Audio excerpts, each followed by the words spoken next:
ரொம்பவே இன்ட்ரெஸ்டிங்கான ரெசிபி பற்றி பார்க்க போகிறோம். கருப்பு கவுனி அரிசி வச்சு பார்த்தீங்கன்னா, நீங்கள் கஞ்சோ இல்லை ஸ்வீட் பொங்கல் இந்த மாதிரி ரெடி பண்ணியிருப்பீங்க. நம்ம வந்து இன்றைக்கி பார்த்தீங்கன்னா, கருப்பு கவுனி அரிசி வச்சு கார கொழுக்கட்டை ரெடி பண்ண போகிறோம். அதுக்கு கருப்பு கவுனி அரிசியை நல்லா வாஷ் பண்ணிவிட்டு ஒரு 8 ஹவர்ஸ் நல்லா சோக் பண்ணிக்கோங்க. சோக் பண்ணதை வந்து பார்த்தீங்கன்னா, ஒரு கிளாத்லேயோ ஒரு பிளேட்லேயோ வந்து நல்லா ட்ரை பண்ணிக்கோங்க. ட்ரை ஆனதுக்கப்புறமா ஒரு மிக்ஸி ஜாருக்கு ட்ரான்ஸ்ஃபர் பண்ணிவிட்டு, நம்ம அரிசி உப்புமாக்கெல்லாம் உடைப்போம் இல்லையா, ரவை மாதிரி அந்த மாதிரி உடச்சி எடுத்துக்கோங்க. ஒரு பேனில் வந்து ஆயில் விட்டுட்டு கொஞ்சமாக கடுகு ஆட் பண்ணிக்கோங்க. கடுகு நல்லா பொரியணும். இதில் வந்து பார்த்திங்கன்னா நிறைய ஹெல்த் பெனிஃபிட் இருக்குங்க.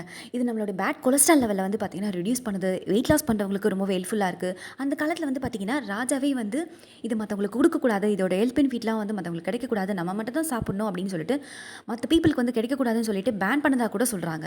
இதில் வந்து கொஞ்சமாக வந்து கடலைப்பருப்பு ஆட் பண்ணியிருக்கேன். அதையும் போட்டு நல்லா வதக்கிக்கோங்க. ஒரே ஒரு ஆனியன், கொஞ்சமாக கருவேப்பிலை, கொஞ்சமாக வந்து பச்சை மிளகாய், உங்கள் காரத்துக்கு ஏற்ற மாதிரி பச்சை மிளகாய் ஆட் பண்ணிக்கோங்க. அதையும் போட்டு நல்லா ஃப்ரை பண்ணிக்கோங்க.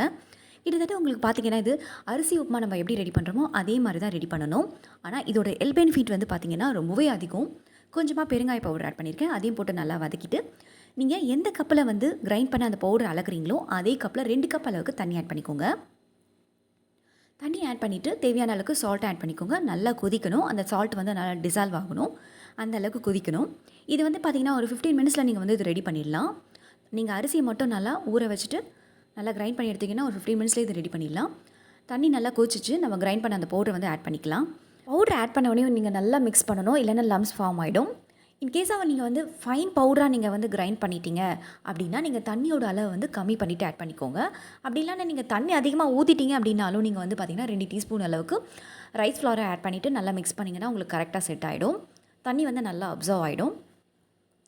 இந்த மாதிரி தண்ணி நல்லா அப்சர்வ் ஆனதுக்கப்புறமா நீங்கள் வந்து ஃபைனலாக வந்து கிரேட் பண்ண வந்து கோகனட்டை ஆட் பண்ணிக்கலாம்.